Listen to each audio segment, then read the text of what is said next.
കാട്ടിലെ രാജാവ് കുരങ്ങോ അതോ സിംഹമോ? ഈ കഥ നടക്കുന്ന കാട്ടിൽ ഒരു സിംഹമല്ല രാജാവ്, പകരം ഒരു ഗൊറില്ലയാണ്. ഗൊറില്ല രാജാവ് ഭീമാകാരനും ഭയങ്കര രൂപിയുമായിരുന്നു. പണ്ട് മുതൽക്കേ തന്നെ ആ കാട്ടിൽ കുരങ്ങുകളുടെ ഭരണമായിരുന്നു. അതുകൊണ്ട് തന്നെ ഒരു സിംഹവും ആ കാട്ടിലേക്ക് പോകാറില്ല. ഗൊറില്ലയുടെ ആർമിയിൽ കുരങ്ങുകളായിരുന്നു. അവർ എപ്പോഴും കാട്ടുവാസികളെ ശല്യം ചെയ്യും. ചൊങ്ങായി, ഈ കുരങ്ങന്മാരുടെ ശല്യം താങ്ങാൻ പറ്റുന്നില്ല. ഞാൻ ഈ കാട് വിട്ട് പോകുകയാണ്.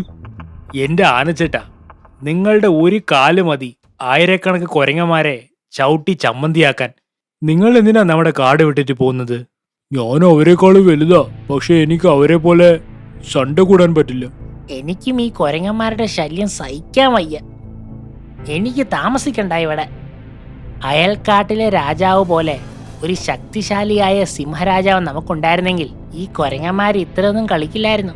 ശരിയാ മോനെ, നമ്മുടെ കാട്ടിൽ സിംഹമാണ് രാജാവെങ്കിൽ ആ കുരങ്ങന്മാരുടെ ശല്യത്തിൽ നിന്ന് നമ്മളെ സംരക്ഷിച്ചാന്. ആനച്ചേട്ടാ അങ്ങ് ശക്തിശാലിയാണ്.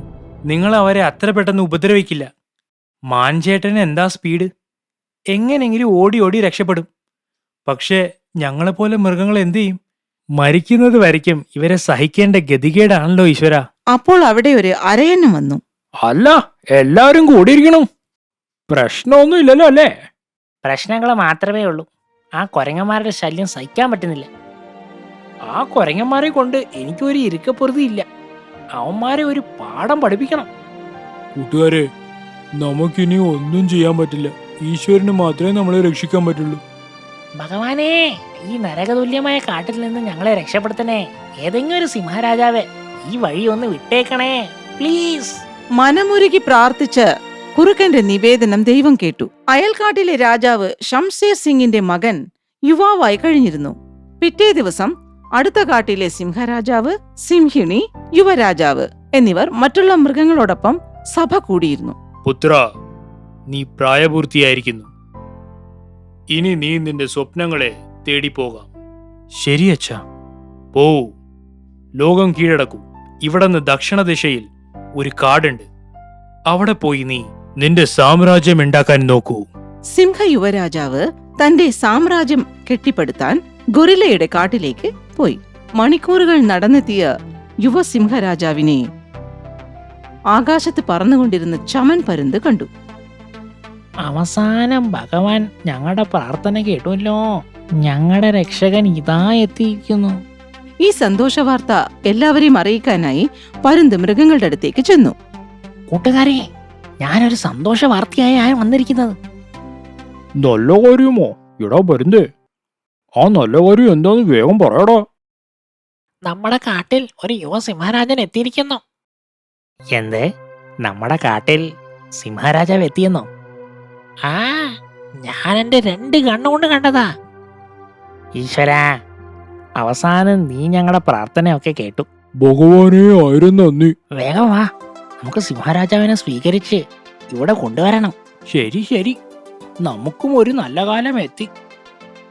മൃഗങ്ങളൊക്കെ ഒന്നിച്ചു ചെന്ന് യുവസിംഹരാജനെ എതിരേറ്റു.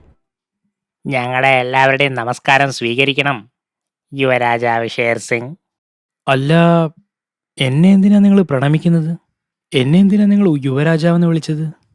കാരണം ഞങ്ങളുടെ കാട്ടിൽ ആദ്യമായിട്ടാണ് ഒരു സിംഹം കടന്നു വരുന്നത്.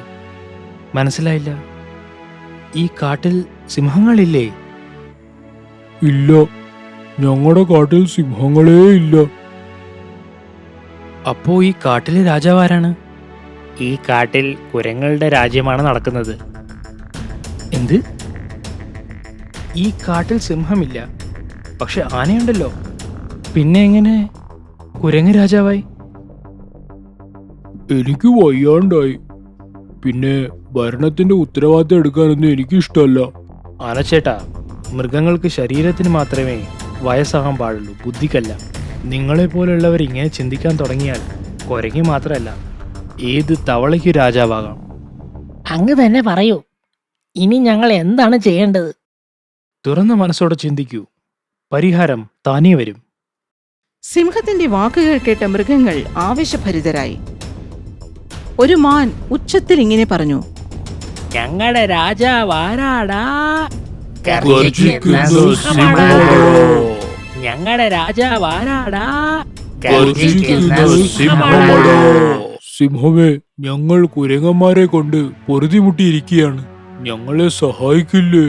അതിനുശേഷം ആനക്കൊമ്പൻ കുരങ്ങന്മാരുടെ ശല്യങ്ങളെക്കുറിച്ച് സംസാരിക്കാൻ തുടങ്ങി. അതേ സിംഹമേ, ആനച്ചാർ ഈ കാട് വിട്ട് പോകാനുള്ള തയ്യാറെടുപ്പിലായിരുന്നു. എന്ത്? ഇത്ര അപകടകാരികളാണോ അവര്? ഒരു ആന പോലും കാട് ഉപേക്ഷിക്കുകയോ? ആ, ഞങ്ങളും കാട് വിടാനുള്ള ആലോചനയിൽ തന്നെയാണ്. നിങ്ങളാരും പേടിക്കേണ്ട ആവശ്യമില്ല. ഞാനിവിടെ വന്നില്ലേ? ഞാനിവിടെ ഉള്ള വരയ്ക്കും നിങ്ങൾക്കാർക്കും കാട് വിടേണ്ടി വരില്ല. പക്ഷേ സിംഹമേ, കാട്ടുരാജാവ് ഒരു അപകടകാരിയാണ്. നിങ്ങൾക്ക് ഒറ്റയ്ക്ക് നേരിടാൻ പറ്റില്ല. എന്ത്? ഞാനൊരു കുരങ്ങനോട് തോറ്റുപോകുമെന്നോ? അതെ, അതൊരു സാധാ കുരങ്ങനല്ല, ഒരു മഹാഗൊറില്ലയാണ്. അപ്പോൾ അങ്ങനെയാണ് കാര്യം. ശരിയാണ്, എനിക്കൊറ്റയ്ക്ക് ജയിക്കാൻ പറ്റില്ല. നമുക്കൊന്നിച്ചു പോരിടാം. ഐക്യമത്യം മഹാബലം. ഒന്നിച്ചു പോരിടാനോ? എങ്ങനെ? ബുദ്ധിയുള്ള വാനരന്മാരെ ഓടിക്കാൻ ബുദ്ധി തന്നെ ഉപയോഗിക്കണം. നമുക്കൊരു സൂത്രം മെനഞ്ഞ് അവരെ ഓടിക്കേണ്ടി വരും. സൂത്രമോ? എന്തു സൂത്രം? കുരങ്ങന്മാരധികം പോകാത്ത ഈ കാട്ടിലെ ഒരു സ്ഥലം പറയൂ. അങ്ങനെ ഒരു സ്ഥലമുണ്ടെങ്കിൽ അത് ആ പുഴയുടെ തീരം തന്നെ. കുരങ്ങന്മാരവിടെ പോവില്ല, കാരണം അവിടെ ഒരു ഭീകരനായ മുതലച്ചാരുണ്ട്. എന്നാൽ വരൂ, ആ മുതലയോട് നമുക്ക് സഹായം അഭ്യർത്ഥിക്കാം. ക്ഷമിക്കണം, പക്ഷേ ഒരു കാര്യം മനസ്സിലായില്ല. ആ മുതലയ്ക്ക് നമ്മളെ എങ്ങനെ സഹായിക്കാൻ പറ്റും? ആ കാര്യം ഞാൻ പിന്നീട് പറയാം. സകല മൃഗങ്ങളും സിംഹത്തിന്റെ വാക്കുകൾ കേട്ട് അതിനെ അനുസരിക്കാൻ തീരുമാനിച്ചു. സിംഹത്തിന്റെ പുറകെ നടന്ന് നടന്ന് മുതലയിരിക്കുന്ന പുഴയുടെ തീരത്തെത്തി. ഇതെന്താ ഇത്? ആനച്ചേട്ടാ, എല്ലാവരും ഉണ്ടല്ലോ, എന്തുപറ്റി? പ്രശ്നമൊന്നും ഇല്ലല്ലോ അല്ലേ? പ്രശ്നങ്ങൾ മാത്രമേ ഉള്ളൂ മുതലച്ച. കുരങ്ങന്മാരുടെ ശല്യത്തിനെ കുറിച്ച് പറയേണ്ട ആവശ്യമില്ലല്ലോ. നിങ്ങൾക്ക് അറിയാത്തതല്ലോ. പക്ഷേ മുതലച്ച, ഭഗവാൻ നമ്മുടെ വിളി കേട്ടിരിക്കുന്നു. നോക്കൂ, നമ്മുടെ കാട്ടിൽ ഒരു സിംഹം എത്തിയിരിക്കുന്നു. ഓ, സ്വാഗതം. നമ്മുടെ കാട്ടിൽ സിംഹമില്ലല്ലോ. ഈ സിംഹം എവിടെന്നാ വന്നിരിക്കുന്നത്? ഇതൊരു സന്തോഷമുള്ള കാര്യം തന്നെയാണ്. നമ്മളെ സഹായിക്കാനായി ദൈവം തന്നെ അയച്ചതാണ്. അപ്പോൾ സിംഹമേ, ഈ കാട്ടുവാസികളെ ഞങ്ങളെ സഹായിക്കുമല്ലേ? അതെ, ഇവരനുഭവിക്കുന്ന വേദനകളൊക്കെ ഞാൻ കേട്ടു.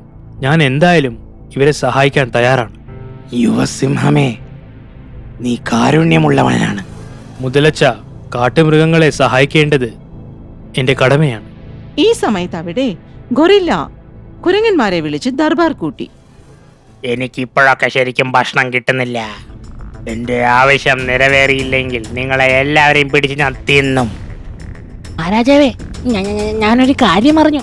നമ്മുടെ കാട്ടില് ഒരു സിംഹം വന്നിട്ടുണ്ട്. അതിനെ പേടിച്ചിട്ടാണ് കുരങ്ങന്മാർക്ക് ഭക്ഷണം എത്തിക്കാൻ പറ്റാത്തത്. വെറും ഒരു സിംഹത്തെ പേടിച്ചിട്ടാണോ എനിക്ക് ഭക്ഷണം കിട്ടാത്തത്? ഞാൻ എത്ര സിംഹങ്ങളെയാണ് കടിച്ച് കീറിയിട്ടുള്ളതെന്ന് അറിയാം നിങ്ങൾക്ക്. ഗൊറില്ല തന്റെ ശരീരശക്തിയിൽ അഹങ്കരിച്ചിരുന്നു. പക്ഷേ മഹാരാജാവേ, ഞങ്ങൾക്ക് അങ്ങയുടെ അത്ര ശക്തിയില്ലല്ലോ. എങ്ങനെ സിംഹത്തിനെ നേരിടും? ഞാൻ ഇവിടെ ഉള്ളപ്പോഴാണോ വെറും ഒരു സിംഹത്തെ നിങ്ങൾ ഭയപ്പെടുന്നത്? പോ, ആ സിംഹത്തോട് പോയി പറ ഈ മഹാരാജാവിനോട് യുദ്ധം ചെയ്യാൻ തയ്യാറായിക്കൊള്ളാൻ. ഇതും കൂടി പോയി പറയണം, അവൻ തോറ്റു കഴിഞ്ഞാൽ അവൻ എൻ്റെ അടിമയായി ജീവിക്കണമെന്ന്. ദൂതനായ ഒരു കുരങ്ങൻ സിംഹത്തിന്റെ അടുത്ത് പോയി ഗൊറില്ലയുടെ സന്ദേശം അറിയിച്ചു. എല്ലാരും കേൾക്കൂ, ഞങ്ങളുടെ രാജൻ, അതായത് ഈ കാട്ടിലെ മഹാരാജൻ ഗൊറില്ല തിരുമേനി സിംഹം വന്ന കാര്യം അറിഞ്ഞിരിക്കുന്നു. മാത്രമല്ല ഒരു പ്രഖ്യാപനം നടത്തിയിരിക്കുന്നു. സിംഹത്തിന് ഈ കാട്ടിൽ താമസിക്കണമെങ്കിൽ ഞങ്ങളുടെ രാജാവിനോട് യുദ്ധം ചെയ്യണം. തോറ്റു പോയാൽ ഞങ്ങളുടെ ഗൊറില്ല തിരുമേനിയുടെ അടിമയായി ജീവിത അവസാനം വരെ കഴിച്ചു കൂട്ടണം. സിംഹമേ, ഈ ഉടമ്പടിക്ക് നീ തയ്യാറാണോ? എല്ലാ മൃഗങ്ങളും സിംഹത്തെ ആകാംക്ഷയോടെ നോക്കി. ഞാൻ തയ്യാറാണ്, പക്ഷെ എനിക്കൊരു നിബന്ധനയുണ്ട്. ഗൊറില്ല തോറ്റു കഴിഞ്ഞാൽ എന്നേക്കുമായി അവൻ കാട് വിടണം.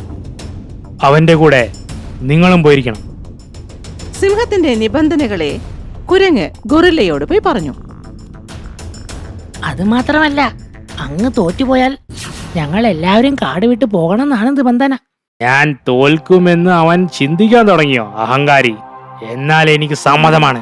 അവനോട് പോയി പറ, ഇന്നത്തേക്ക് 2-ാം ദിവസം ആ പാറക്കെട്ടിന്റെ അരികിൽ യുദ്ധത്തിന് തയ്യാറായി നിൽക്കാൻ പറ ആ വലിയ പൂച്ചയോട്.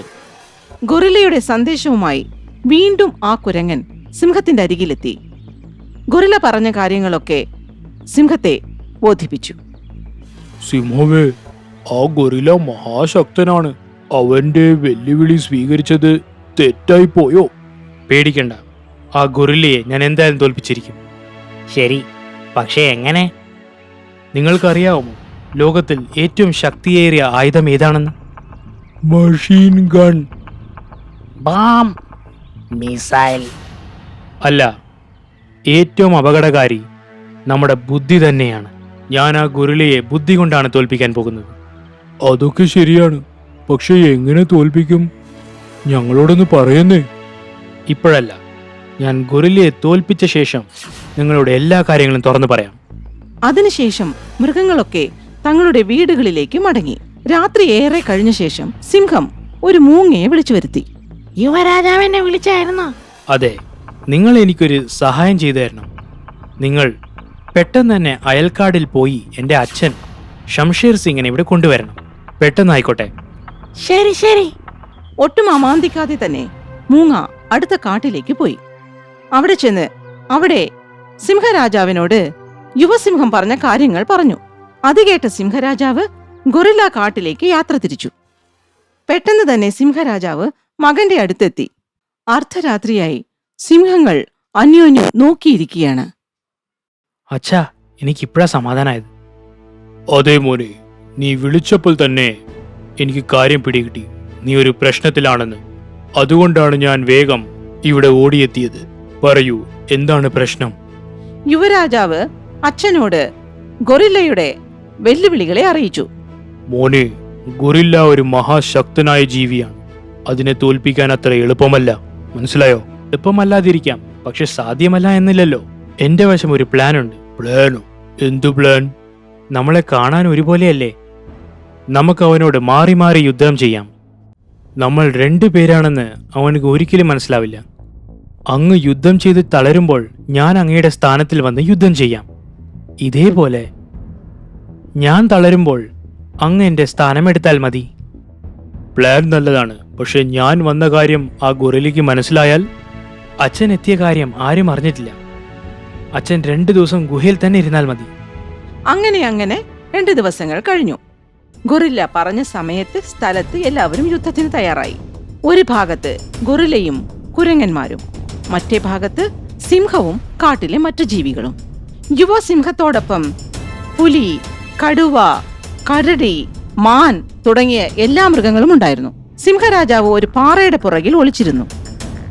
അങ്ങനെ ശക്തനായ ഗൊറില്ലയും യുവസിംഹവും യുദ്ധം തുടങ്ങി.